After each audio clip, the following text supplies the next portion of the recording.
buscar cosas que ya habíamos empezado a hablar las semanas anteriores. Pero como les dije, ahora vamos a ir agarrando cada cosita y la vamos a ir haciendo más objetiva y con un poquito más de detalle, para terminar de entender algunas cosas. Hay muchas cosas clínicas que se pueden sacar de este tema. De hecho, si se fijan, la tarea que les dejé son tareitas las dos asociadas al y hay más cosas clínicas que sacarle. No sé si me va a dar el tiempo para terminarlo hoy, si no, el contenido igual ya está aquí en esta presentación y ustedes lo pueden ver. ¿Ok? Que igual solamente es como de lectura.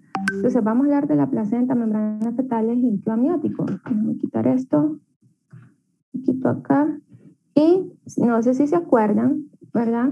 Pero decíamos entonces que el trofoblasto, ¿se acuerdan cuando hablamos de que el trofoblasto que ya se iba formando, que era bien evidente para el sexto día, que iba a ser el inicio de la placenta eventualmente, porque se iba a dividir en citotrofoblasto y sin citotrofoblasto.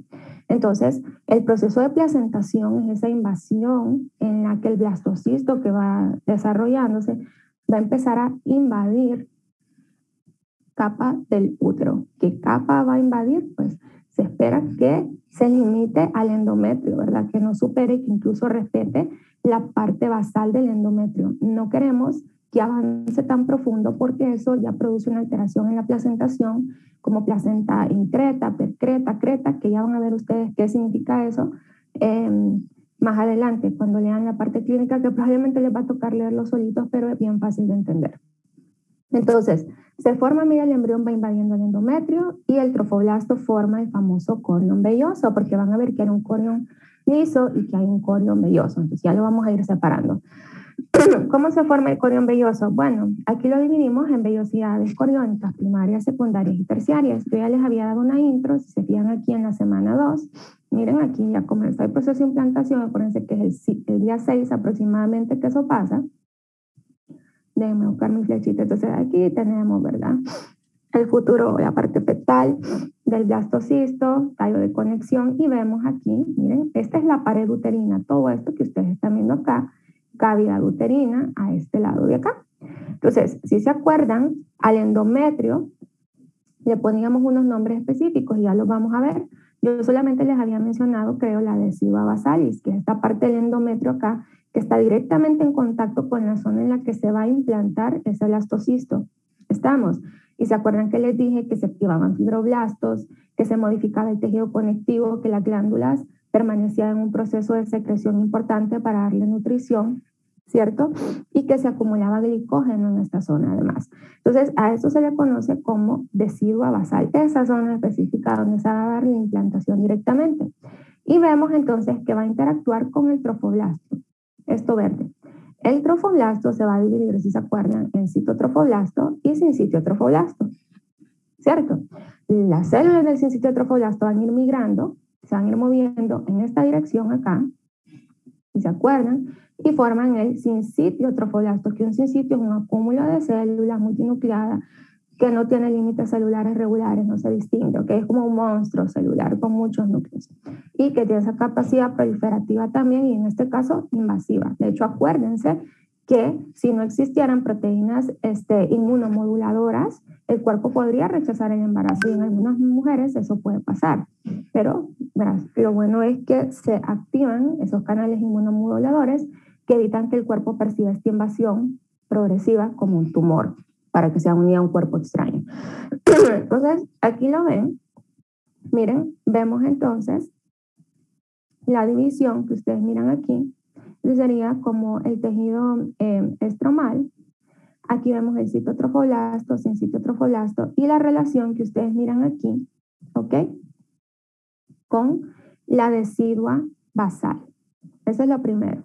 Esta es una vellosidad primaria. ¿Y qué decía? Que el citotrofoblasto, si ustedes se fijan, como que empieza a crecer ahí, se empieza a proliferar, ¿ven? Y pues, ¿cómo se clasifica una vellosidad primaria? Como conteniendo cito y sincitiotrofoblasto. Luego, cuando hablamos de coriónica secundaria, esa vellosidad, si ustedes se fijan, va a haber un crecimiento de tejido mesodérmico, si se acuerdan, en el núcleo, en el centro, tejido endometrial, acá mesénquima, como le quieran llamar, tiene un centro de mesodermo extraembrionario en este punto, y como sabemos ya por origen de la gastrulación, ese tejido mesodérmico va a tener la capacidad entonces de eventualmente diferenciarse ¿en qué? En vasitos sanguíneos. Una vez que empezamos a tener ya capilares en ese centro mesodérmico, estamos hablando de, miren, aquí lo notan súper bien, ya estamos hablando de una vellosidad coriónica terciaria, ¿ok? Y esto se presenta más o menos ya al final de la tercera semana, ¿ok? Entonces, para que aquí se los puse, los nombres y todo, para que no se les haga difícil de recordar. Ese es como el inicio, ¿ok? Y todo eso va pasando en esas primeras 3 semanas. Ok, cuando hablamos de corión velloso, ¿ok? Entonces, la vellosidad coriónica terciaria y la decidua basalis, aquí ustedes se fijan, esta es la decidua basalis, miren, la relación que va a tener esta parte de acá, si se fijan, ya aparecen los famosos vasos sanguíneos con los que va a empezar a interactuar este corión que vamos a tener. Una cosita importante de ver acá, no lo vayan a olvidar, ¿ok? Esta es la vellosidad terciaria, ya esto que ven aquí, ya tiene su capilar bien estructurado y si se fijan, miren, va a haber una ramificación aquí con respecto al tallo de conexión, que es lo que vemos aquí, esto de aquí estaría el embrión, entonces si nos venimos acá, vemos la relación entonces, esto sería la parte, miren, perimetrio, miometrio, esto ya es endometrio, estrato basal, y luego todo esto sería pues parte del estrato funcional, si se acuerdan todavía, hasta acá abajo, pues la decidua basal forma parte de ese estrato también. Entonces, ¿qué quiero que se fijen, muchachos? La relación de la irrigación. Todo esto irriga el útero, arterias uterinas, y la relación del flujo viene aquí al espacio intervelloso. Al espacio intervelloso. Esta es una vellosidad y pónganle, ya vamos a ver una imagen, aquí podría haber otra, aquí podría haber otra. No quiero manchar porque no me tardo más. Entonces, si no le sirve la imaginación, dígame, mejor mancha porque no le entiendo.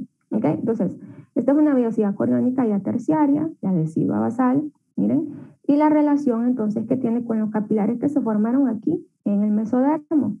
Uno de esos capilares, si se fijan, van a tener relación con vena umbilical, ¿ok? Con la vena umbilical. Y otra va a tener relación con las arterias umbilicales.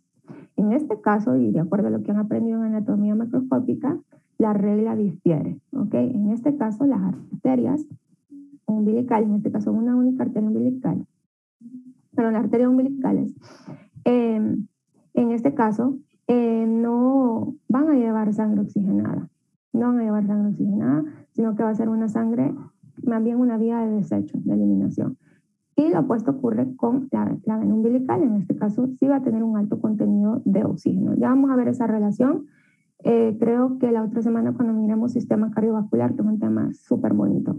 Entonces, nota, el estrato basal no forma parte de la placenta, ya sabemos que esto de aquí es el estrato basal, no debería, ¿ok? No debería.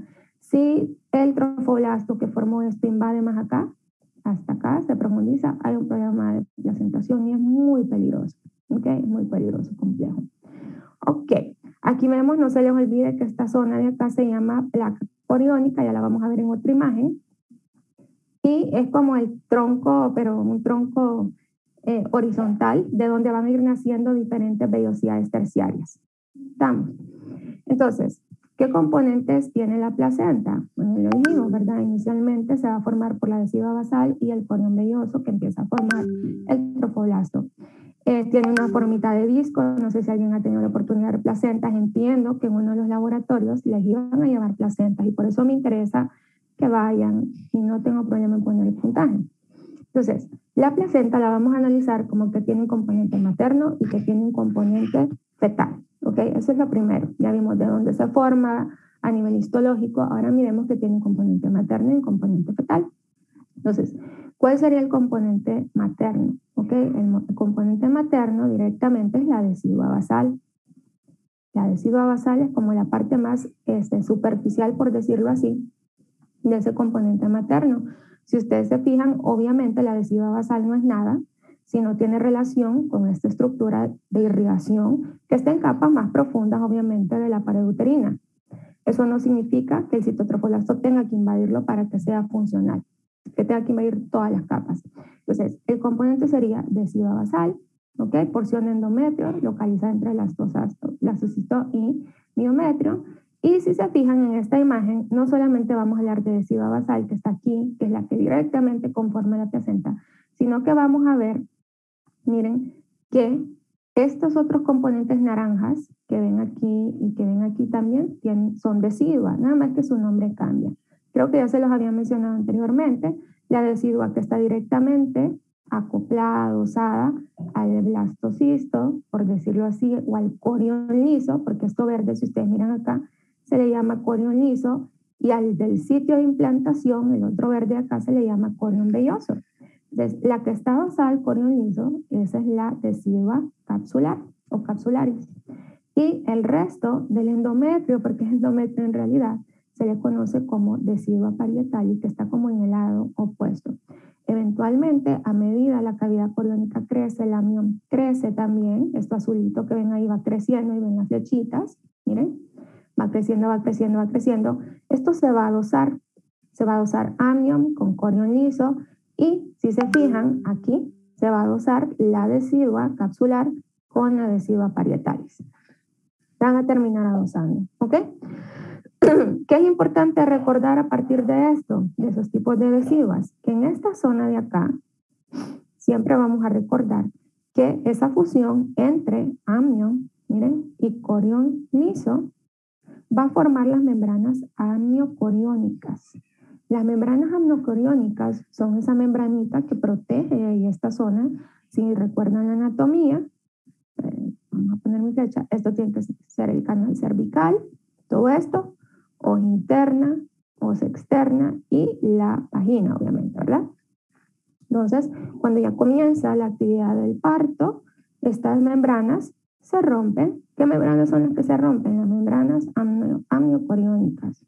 Y ya saben entonces de dónde salen. No queremos que se rompan con mucha antelación. Si se rompen antes de que una mujer inicie el trabajo de parto, es muy peligroso.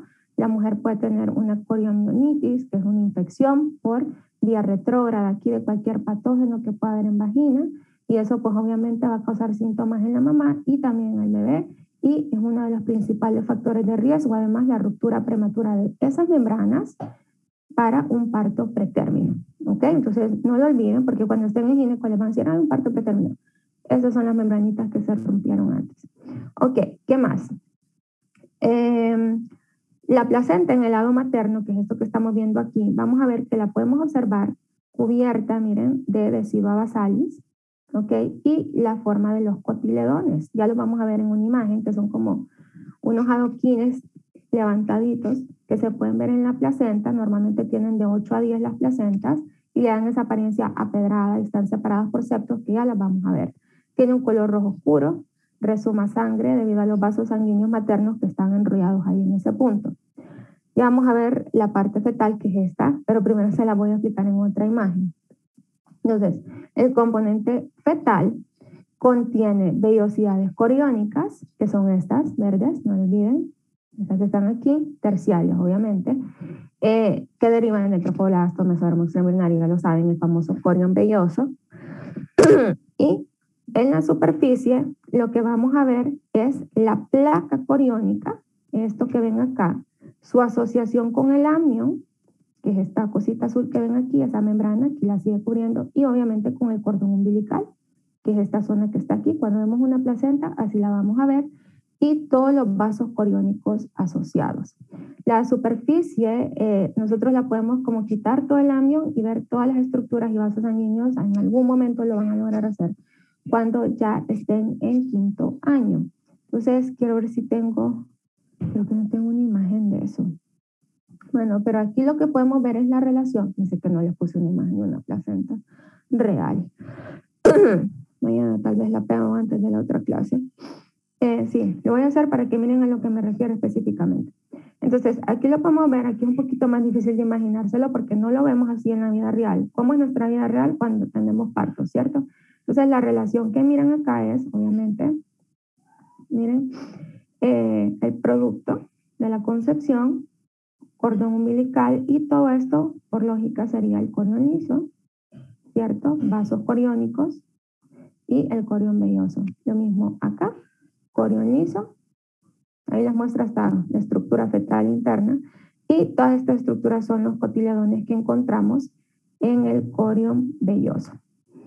Ok, los famosos espacios intervellosos. Ahora vamos a ir analizando cada uno de los componentes de esa relación entre deciduo basal y las vellosidades coriónicas. Entonces, el espacio intervelloso, ¿cómo es que se va formando?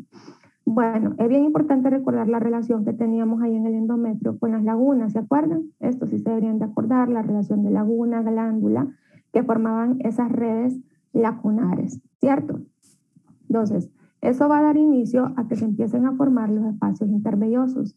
¿Qué contienen los espacios intervellosos? Contienen sangre materna, que procede de las arterias espirales. ¿Cómo están divididos? Los dividen en septos o tabiques, que siempre mantienen la comunicación, y es esto que vemos aquí en esta imagen. El que leyó el tema probablemente tiene una idea más o menos de lo que yo estoy hablando. Entonces, si ustedes se fijan, esta parte de acá es la parte materna de la placenta. Miren, todo esto que tengo aquí, todo esto. Aquí habla de miometrio, o sea, una capa más profunda.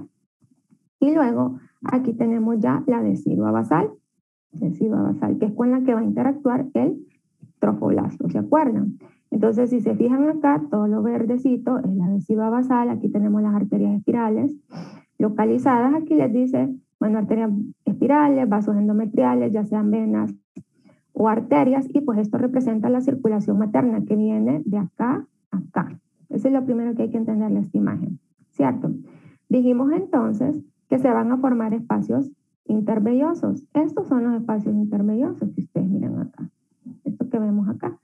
Y entonces, esta zona de acá, la decidua parietalis, en este punto que también puede estar involucrada, forma septos. Miren, forma septos, la decidua parietalis. La decidua basalis forma septos, que vemos aquí que se profundizan y entonces separan esos espacios intervellosos. Pero siempre aquí y aquí, como ustedes pueden ver, hay una conexión siempre.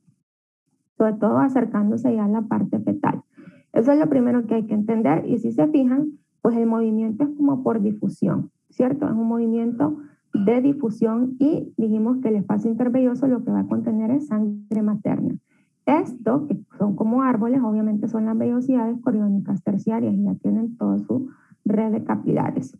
Entonces, el movimiento va a ser acá, ese proceso de difusión entre cualquier tipo de componentes, ya sean los que la placenta sí permite que se pasen, los que son buenos, los que son malos, todo eso se va a ir pasando por difusión aquí a este nivel. Esta es la zona de trabajo de la difusión. Y luego, esta es la placa, si se acuerdan, ¿verdad? La placa coriónica, toda esta, que es como donde está el enramado de todos los vasos sanguíneos que conectan cada una de las vellosidades coriónicas. Y además su relación con el espacio intervelloso. Y esto en lo que era el tallo de conexión, que ahora es cordón umbilical. Si ustedes se fijan, vamos a tener entonces ya las dos arterias umbilicales y la vena umbilical.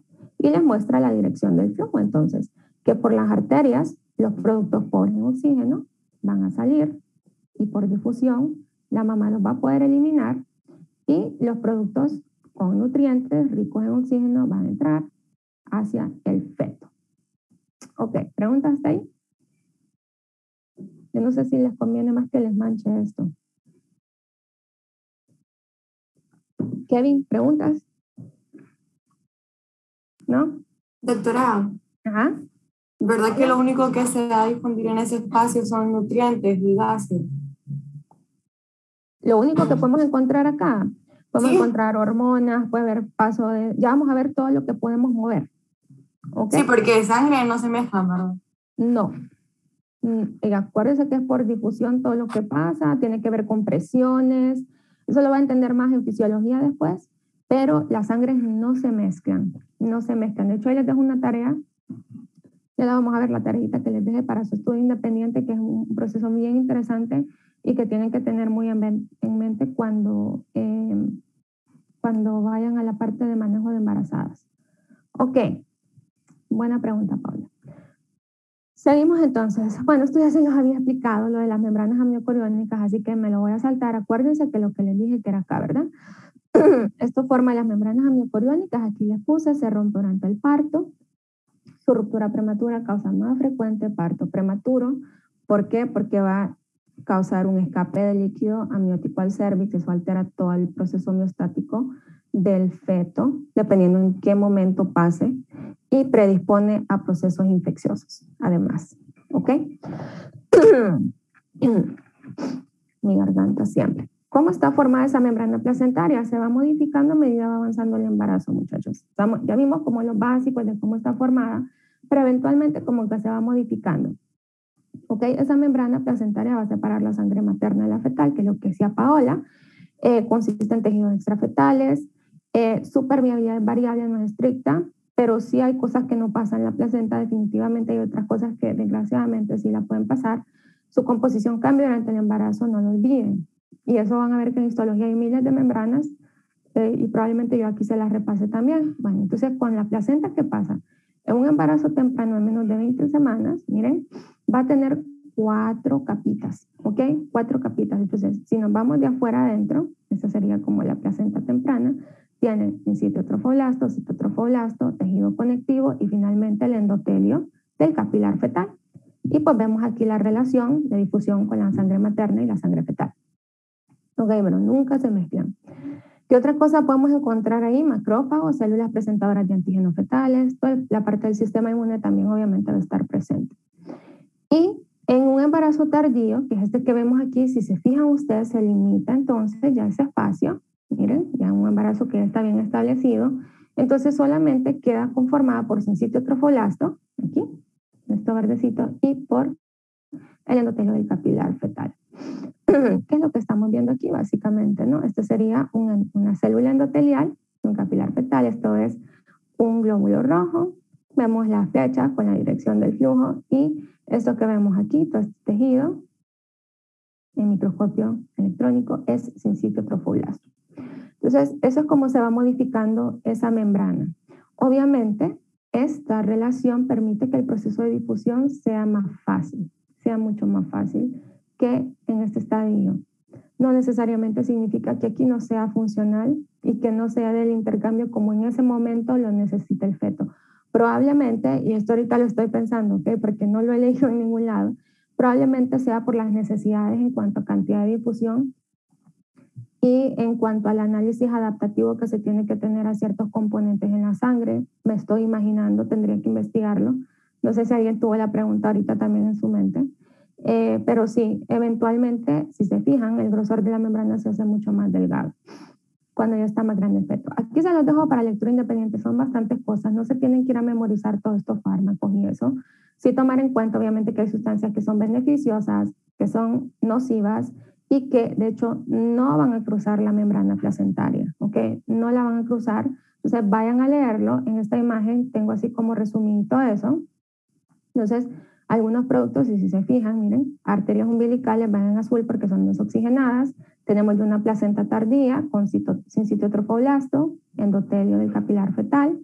¿Y qué sale? Productos de desecho, como cuál es típico, ¿verdad? CO2, agua también sale, urea, ácido úrico, bilirrubina, antígenos de células rojas, hormonas, pueden salir por aquí. ¿Y cuál es el paso? Bueno, van a ir al espacio intervelloso, ya se acuerdan aquellos espacios. Luego vamos a las venas endometriales y eventualmente, dependiendo del tipo de desecho, jóvenes, dependiendo del tipo de desecho, y eso ya lo van a ver después, probablemente un poquito en histo y después en fisiología, se van a eliminar obviamente por pulmón y por los riñones y van a viajar por el sistema venoso materno. Luego, de entrada, ¿qué podemos tener de entrada a partir de la vena umbilical? Entonces, sustancias dañinas, nocivas, como cuáles alcohol, monóxido de carbono, algunos venenos, virus como la rubiola, el citomegalovirus, que forman el famoso TORCH, forman parte de ese componente, toxoplasma, ¿cierto? Oxígeno y nutrientes, importante que pase, agua, carbohidratos, aminoácidos, lípidos, electrolitos, hormonas, bueno, todo lo que ustedes están viendo ahí, vitamina, hierro, y otras sustancias que también podemos mover, como anticuerpos, inmunoglobulina G, vitaminas, que no es transferible, algunas bacterias no van a pasar, obviamente, ¿verdad? Normalmente para que una infección llegue al feto, tiene que entrar por vía de acá. Vamos a ponerlo aquí, por aquí. Se rompió esto y por ahí entra. ¿Ok? Asciende. aunque sí pueden pasarse otros tipos de infecciones, como ya vieron, ¿no? Rubiola, citomegalovirus también pueden atravesar por esta vía hacia el feto. Sé que hay varias formas. Entonces, las no transferibles, que aquí sí están, miren, sustancias que no van a pasar, como el colesterol y los triglicéridos de la mamá, algunas hormonas proteicas porque son muy grandes, como la insulina, algunas drogas, no van a pasar. De los anticuerpos, ¿cuáles no pasan? D, E y M, ¿ok? D, E y M, la inmunoglobulina G sí pasa, y de hecho esa es la importante, porque sirve para darle cierto grado de inmunidad pasiva, perdón, al feto. Cierto que si la mamá padece una enfermedad, desarrolla anticuerpos, y si no es una enfermedad lesiva, y más adelante van a ver eso en pediatría, pues el bebé puede nacer con anticuerpos contra esa patología, y eso le da protección en por lo menos 6 meses, después del nacimiento, 5 meses. Las bacterias en general no deberían de pasar. Ok, entonces, acuérdense que la placenta es un órgano endocrino. Estamos, ese componente que forma ahí el trofoblasto y que termina siendo ese conglomerado de componente materno con componente fetal, nosotros lo podemos considerar un órgano endocrino porque solamente para difusión nos sirve. O sea, no es que creo solo esos canales para difusión de ciertas cosas. Es una productora, acuérdense, de hormonas también. Entonces, ¿cuáles? Que van a estar hablando de eso. No me voy a ir tan profundo. La gonadotropina coriónica humana, ¿ok? Ya nos van a hablar, bueno, no sé si van a hablar de lo que hace, pero creo que ya se los pregunté en el examen. Además, acuérdense que ayuda al mantenimiento del cuerpo lúteo, es quien lo rescata para que siga produciendo progesterona. También produce el lactógeno placentario humano, una proteína proteica, e induce lipólisis. Aumenta los ácidos grasos en la mamá, inhibe la secreción de insulina y es considerada una hormona de crecimiento en el feto. Estrona, estradiol, estriol, son hormonas esteroideas, pero se sabe poco de la función y de qué cantidad realmente la placenta las produce, porque acuérdense que se produce en otros lados en el cuerpo. La progesterona se produce en la placenta también, es un esteroide también, mantiene el endometrio durante el embarazo, y bueno, es precursor para la síntesis de glucocorticoides, mineralocorticoides en la corteza adrenal, o sea, en las glándulas suprarrenales del feto se van a producir hormonas, y de hecho esas hormonas son importantes incluso para inducir el trabajo de parto, para el crecimiento fetal, en el caso de un feto masculino para producir testosterona, y que es muy importante, ya vieron ustedes, para el proceso de diferenciación de todo el aparato reproductor masculino y la gametogénesis. Entonces, la placenta también induce ese tipo de producción. Y pues otras que no están muy estudiadas, ¿no? Que tienen que ver con la tirotropina y la corticotropina, pero no me voy a extender en esas. Estas serían como las más importantes de recordar en este punto. Las demás creo que tienen un capítulo en fisio para hablar. Y lo van a exponer conmigo al final. Esa es la tarea que les dejo, eritroblastosis fetal. Lo van a ir a leer como estudio independiente. Voy a avanzar porque si no, no termino y ya me va a decir Kevin que ya voy tarde. ¿Cómo va creciendo el útero durante el embarazo? Ok, hay como unas demarcaciones específicas que ya están descritas. Obviamente cada mujer es diferente, dependiendo la contextura, cómo tenía el abdomen en un embarazo específico, si es primigesta, si es ya multípara, todo eso varía, ¿verdad? La condición de la pelvis, el grado de índice de masa corporal que tenga un paciente, si es muy obesa o si es muy delgada. Entonces, el útero obviamente sí va a crecer independientemente de todo eso. Es como lo vamos a poder percibir hasta cierto punto, que podría visualmente verse diferente, pero en realidad sí hay unas medidas y se basan en palpación. Y hay medidas con una cinta métrica que se usa específicamente para eso. O sea, ahí no debería de haber tanta variabilidad, para que se hagan una idea. Entonces, con el embarazo, ¿qué le va a pasar al útero? Obviamente aumenta el tamaño, sus paredes se vuelven más delgadas, hay mucha irrigación. De hecho, durante el embarazo hay 2 procesos de crecimiento celular, hiperplasia e hipertrofia, para que no lo olviden. Y entonces, en el primer trimestre, miren, en la semana 20, el útero ya debería de estar a nivel del ombligo. Y eventualmente va a ir creciendo, creciendo, creciendo hasta llegar aquí a esta zona casi del epigastrio. Entonces, si se fijan, aquí le puse este cuadrito, miren, para la semana 9 a nivel de la síntesis del pubis, que sería aquí como en este punto de acá. A los 12, el útero ya se palpa en el abdomen, ya le podemos palpar un poquito arriba de la síntesis del pubis. 16 se encuentra entre la mitad del ombligo, miren, y la síntesis del pubis. Para las 20 semanas más o menos Ya a mitad del embarazo esperamos palparlo a nivel de la cicatriz umbilical y así va avanzando, va avanzando, va avanzando. ¿Ok? Hasta que llega casi a tocar los rebordes costales, no deberían pasar más de eso. Un útero grávido no debería como de ejercer una gran presión a nivel del diafragma, cuesta respirar un poco, eso sí, cuando uno está embarazado. Y no me imagino cómo han de sentir las mamás que tienen esos embarazos gemelares con super mega abdómenes, ¿verdad? Durante el embarazo. Entonces, esto se va palpando y clínicamente lo van a tener que hacer y considerar como, uy, es un útero muy grande para la edad gestacional, o sea, y analizar entonces qué otros exámenes se le pueden hacer a esa paciente para ver si no es que tiene demasiado líquido amniótico, para ver si no es que es un embarazo gemelar, por ejemplo, que no sabe la paciente porque no se ha hecho ultrasonidos. Ese tipo de cosas les sirven. Ok, parto, ¿qué es? Es la expulsión del feto, placenta y membranas fetales. Ustedes van a hacer una exposición de esto, no sé si el grupo 1 o el grupo 2, cómo se van a dividir el tema. Y básicamente acuérdense que entrar en labor, el trabajo de parto es un inicio que comienza tanto en el cerebro materno como en el cerebro fetal, induce la liberación de muchos componentes hormonales que al final del día lo que buscan es la dilatación del cervix y finalmente expulsión del feto y de la placenta. Eso es lo que busca. Hormonas implicadas, corticotropina, miren, en el hipotálamo fetal, ahí se produce, induce la síntesis de estrógeno y eventualmente la liberación de oxitocina y prostaglandinas. ¿Qué hacen? Promueven la contracción del músculo liso. ¿Ok? La oxitocina también se produce en la hipófisis de la mamá, obviamente por inducción del estrógeno en este punto, y lo que induce son las contracciones peristálticas, como les decía, al igual que las prostaglandinas. Aquí vemos los estadios. Ok, creo que como les dejé de tarea exponer esto, no lo voy a... Ay, disculpen que mi hija se pone a veces... no lo voy a leer ahorita porque es un tema que vamos a tocar al final de clase. El periodo pasado fue porque no lo vimos así, entonces sí se los expuse yo, pero como ustedes me lo van a exponer, no hay problema ahora. Ah, aquí está la imagen, no me acordaba. Una vez que se dé el alumbramiento, de lo que ustedes van a hablar cuando expongan, miren, placenta y membranas fetales luego del alumbramiento, aquí vemos entonces lo que les hablaba, la parte materna, donde vemos los cotiledones que forman ese como empedrado en la superficie materna de la placenta, hay tabiques, es un disco que tiene, miren, esos 8 a 10 cotiledones, siempre hay que revisar bien la placenta, que no falte un pedazo.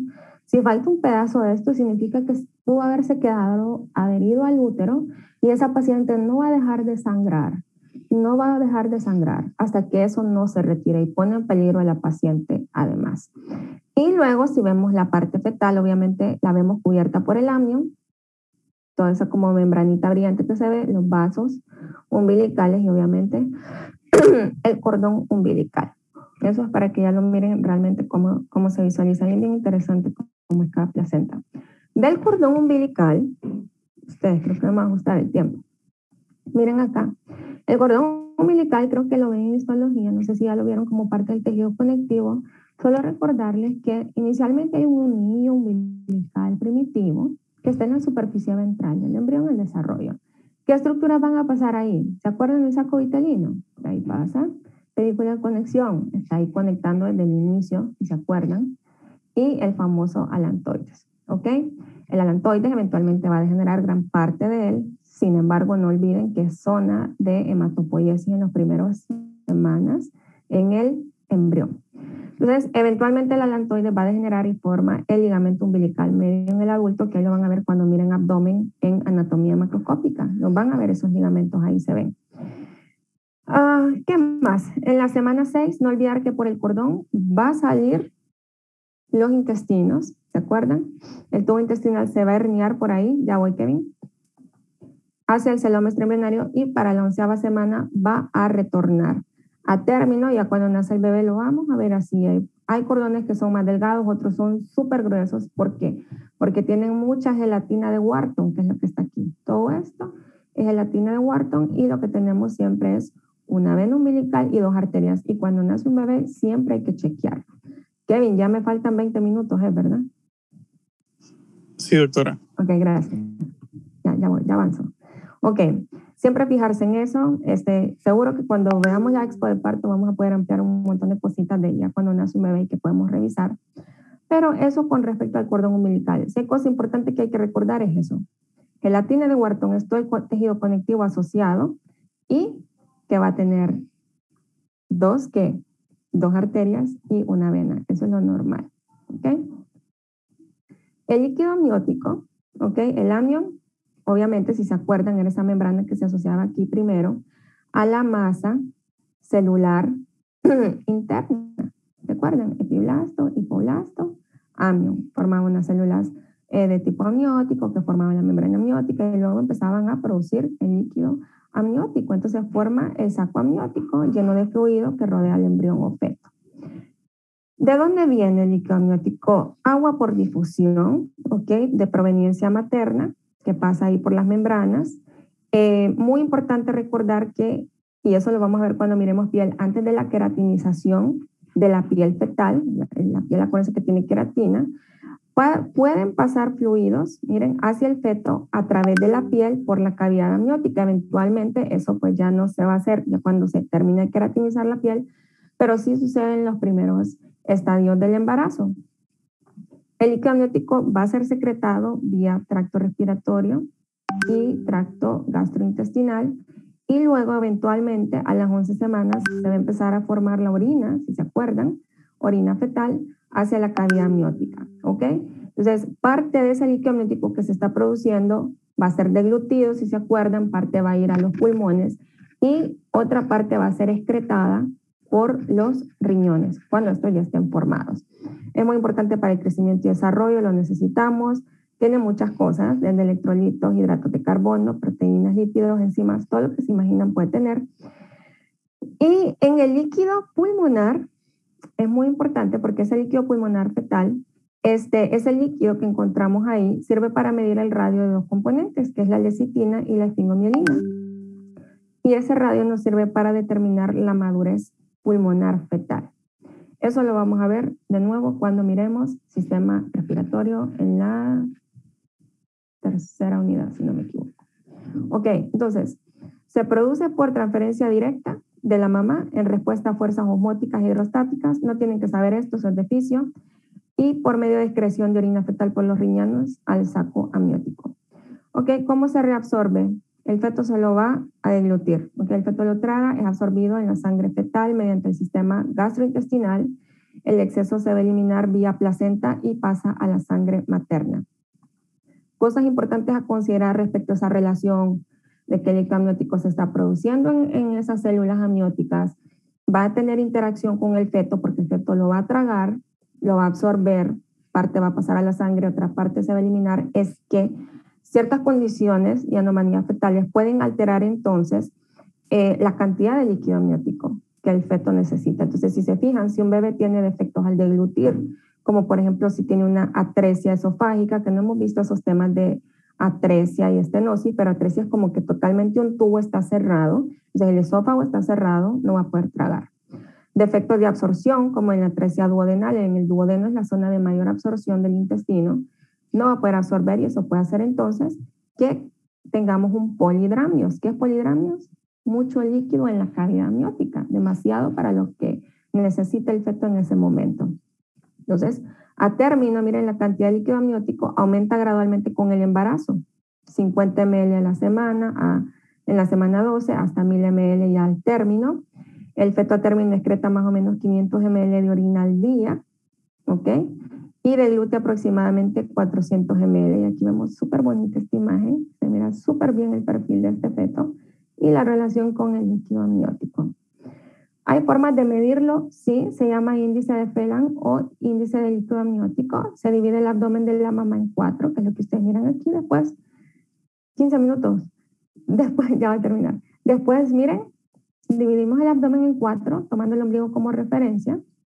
Y luego, con ultrasonido, obviamente, el ginecólogo va a medir entonces esos 4 espacios, la relación de los sacos de líquido amniótico, donde no hay extremidades ni hay cordón umbilical. Esas zonas, como ven aquí, son las que las va a medir y va a sacar un índice de líquido amniótico sumándolas. Un ILA de 0 a 5 es un oligohidramnio, significa que es muy poquito líquido amniótico lo que tiene ese paciente y que hay que analizar qué está pasando, ¿ok? Problemas renales, otro tipo de problemas que pueden causar un bajo nivel de líquido amniótico. Un ILA de 5 a 25 es lo normal y más de 25 es un polidramnios, que puede ser una atresia esofágica o una atresia duodenal. Significancia del líquido amniótico, muy importante. Permite el crecimiento uniforme del embrión a nivel externo, es una barrera contra infección, importante para que los pulmones se desarrollen, permite o previene, mejor dicho, que no se pegue, que no se adhiera el embrión al amnión, amortigua cualquier golpe, distribuye el impacto, ayuda con el control de temperatura, permite que el feto se pueda mover libremente en la cavidad y eso es muy importante porque eventualmente esos movimientos lo preparan, ¿no? Y son necesarios para el desarrollo muscular. Y la homeostasis de líquidos y electrolitos. Vesícula umbilical y su significancia. Creo que no va a terminar hoy. Creo que mañana van a exponer. Voy a terminar el tema y exponen mañana mejor. Y así ya los dos exponen. Vesícula umbilical y su significancia. Se puede ver por ultrasonido. Ok, a partir de la 5ª semana, esta es, si se acuerdan, la famosa vesícula umbilical. Eventualmente va a disminuir de tamaño, ¿se acuerdan? Con el plegamiento del embrión que mencionábamos la vez pasada. Se va a ir reduciendo. ¿En qué queda? ¿En qué queda? Formaba parte del conducto onfalomesentérico y además parte también de componentes del intestino. Aquí les dejo todo eso para que lo lean. Y lo otro importante de la vesícula umbilical es que de ahí migran las células germinales primordiales, ¿se acuerdan? Migraban y llegaban aquí a las crestas gonadales para inducir todo ese proceso de diferenciación que lo vamos a ver al final en la última unidad. No olvidar que es un sitio de producción de células sanguíneas, ¿ok? Del mesodermo. Entonces, esas son las cositas importantes de la vesícula umbilical y que, como les decía, tienen parte dentro del cordón umbilical primitivo. El alantoides también, ¿se acuerdan? Cuando plegaba el embrión y que el alantoides se proyectaba un poquito aquí al tallo de conexión y que luego formaba parte del cordón umbilical, como lo ven aquí, ¿ok? Al igual que la vesícula umbilical, es sitio de hematopoiesis inicial, no lo vayan a olvidar, ¿ok? Ahí en una zona angiogénica se van a producir vasos sanguíneos y además de eso, su porción intraembriónica, ¿ok? Va del ombligo a la vejiga urinaria. Cuando la vejiga crece, y eso lo vamos a ver cuando veamos sistema urinario, el alantoides va a involucionar y va a formar una estructura remanente que se conoce como uraco, pero eso se lo voy a mencionar después. En este punto que no hemos visto sistema urinario, quiero que recuerden del alantoides es que es uno de los primeros sitios de hematopoiesis y que está asociado a la vesícula umbilical. Ok, del embarazo gemelar, ¿qué les puedo decir? Bien interesante cómo se da, espero que con esta imagen lo puedan entender. Es un poco más complejo que esto, pero por objetivos de clase y al ser esto una clase virtual, lo vamos a explicar así. No significa que esto esté mal, ¿ok? Entonces, podemos hablar de gemelos monocigotos o de dicigotos, que por su nombre ustedes dicen, el mono tiene un cigoto y el otro tiene dos, o cómo es la cosa. Entonces, podemos tener gemelos monocigotos idénticos. Entonces, ¿qué va a pasar acá? Partimos de un ovocito secundario, ¿ok? Acuérdense que el ovocito secundario, ¿cómo está? Está restado en metafase 2 y necesita ser fertilizado por un espermatozoide, que es lo que estamos viendo acá, ¿cierto? Aquí tenemos la zona pelúcida, el núcleo femenino. Entonces, el contenido nuclear y par de centriolos de ese espermatozoide van a entrar, acuérdense, aquí va entrando, al citoplasma de ese ovocito, cumple su meiosis 2, forma el segundo cuerpo polar, que es lo que ustedes miran ahí, ¿ok? Y luego tenemos ambos pronúcleos, pronúcleo masculino, pronúcleo femenino, se unen en la anfimixis y que van a formar un cigoto, ¿cierto? Los cigotos. Entonces, ¿qué dice acá? Los pronúcleos se fusionan y el par de centriolos provee la maquinaria citoplasmática para que se den las divisiones por clivaje, que acuérdense que comienza el clivaje y se empieza a formar la mórula, ¿ok? Y se forma el cigoto. El clivaje produce blastómeras, mórula rodeada por la zona pelúcida. Es aquí en la mórula donde se van a activar los mecanismos moleculares que van a promover entonces que esa masa celular interna se divida de una forma diferente y forme los gemelos, que es lo que ustedes miran acá. Masa celular interna y luego la división. Y se fijan, es como que cada quien arma un grupito diferente. La mórula gemelar puede tener dos rutas, ser gemelos monocoriónicos o dicoriónicos, o sea, dependiendo cómo va a tener lo de la placenta, por el corión, ¿cierto? Entonces, ¿qué va a pasar acá? Y esto, este está hablando del monocigoto, este es del dicigoto, pero luego el camino es igual aquí.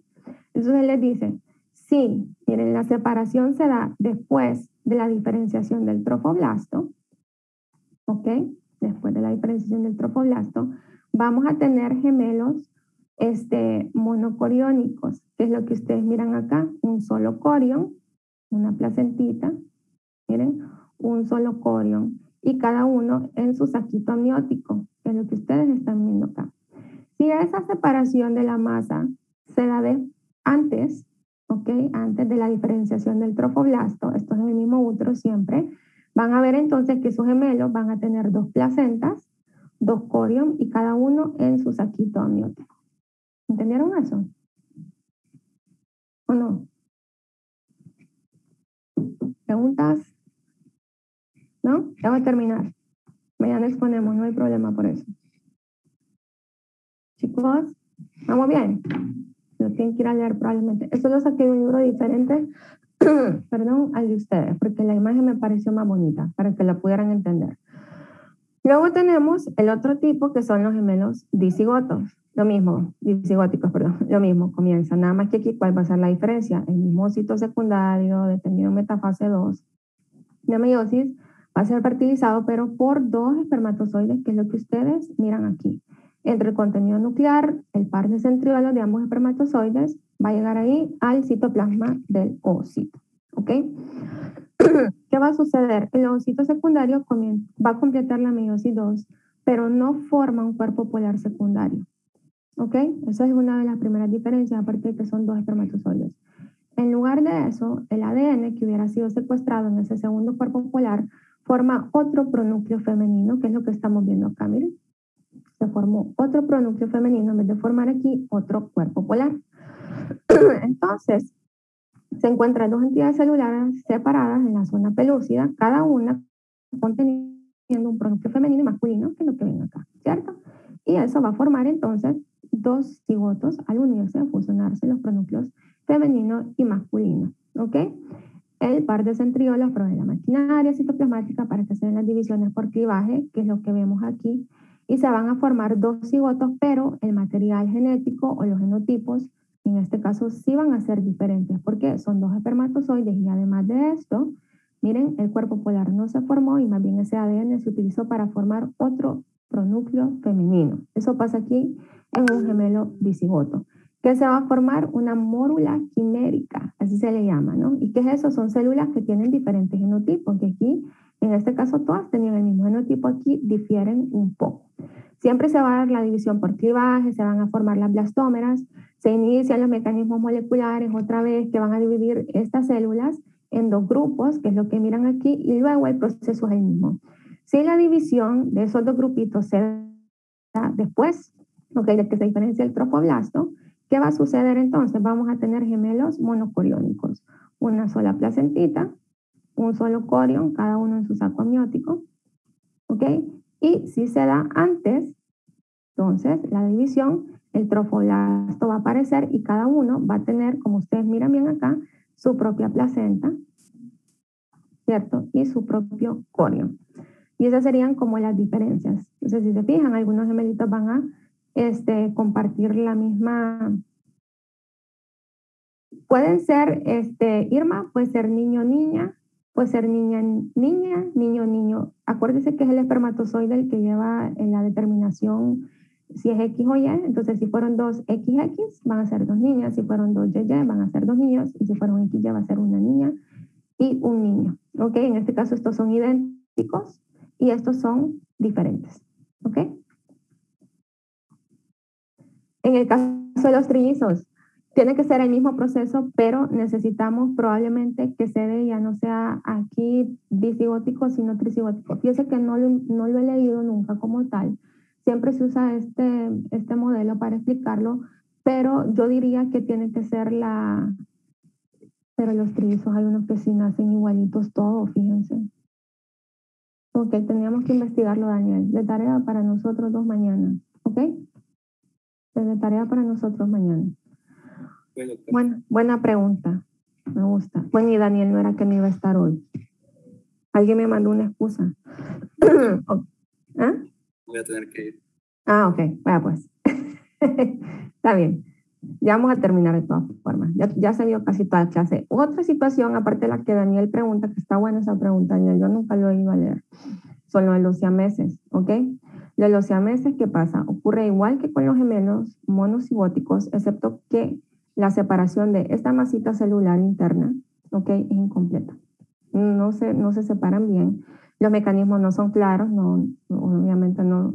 Seguro que ya está descrito mejor que en el momento en que escribieron el libro de embrión. Yo no me he ido a leer exactamente qué es lo que biomolecularmente se afecta, pero esto es lo que sucede. No va a haber como una fusión en una zona específica porque esa zona específica de la masa no se dividió, ¿ok? Todos los siameses son simétricos, o sea, van a estar unidos por las mismas partes, excepto en el caso del gemelo parásito. ¿Cuáles son los tipos? Bueno, aquí los pueden leer. Toraconfalópago, cuando se fusionan tórax superior e inferior. Toracópago, cuando es tórax superior y abdomen inferior. Onfalópago, fusión de tórax inferior. Craniópagos, que son estos que miran acá. Y parasíticos, cuando están unidos de forma asimétrica, y eso ya es un gemelo, es pequeño y depende del grande, entonces ya es un como gemelo parásito. Y de hecho, si lo van a leer el tema y les llama la atención, hay más cosas de esto, hay más descripciones dependiendo qué son específicas estén unidas. Ok, por cuestiones de tiempo, la correlación clínica, como les dije al inicio de la clase, se las dejo de tarea para que la lean solos. Aquí les dejé como, y usen el libro para ampliarlo, pero creo que hay unas cosas que no están en el libro tampoco, pero les dejé las imágenes para que revisen esto. Cualquier pregunta que tengan mañana de eso, me la hacen. Ok, y mañana sí, ya vamos a tener entonces esta base de hoy para que pueda exponer el grupo 1 un poquito más sobre la gonadotropina y el grupo 2 sobre la mola hidatiforme y la neoplasia trofoblástica gestacional. Estamos. Así que los veo mañana, pórtense bien, duerman, coman bien. No sé si tienen alguna otra pregunta. Hay que investigar lo de los trillizos. ¿Y qué más? Dice... Sí, ok. Está bien, Kevin. Y luego, bueno, solamente esa pregunta de los trillizos creo que quedó en el aire.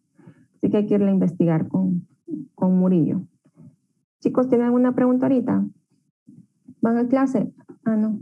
Tienen una hora libre. ¿Alguna otra preguntita o algo? ¿Comentario que quieran hacer? ¿Les quedó claro el tema? Sí, doctora, me quedó claro. Ok. ¿Estamos bien entonces? Bueno, entonces vamos a dejar de compartir.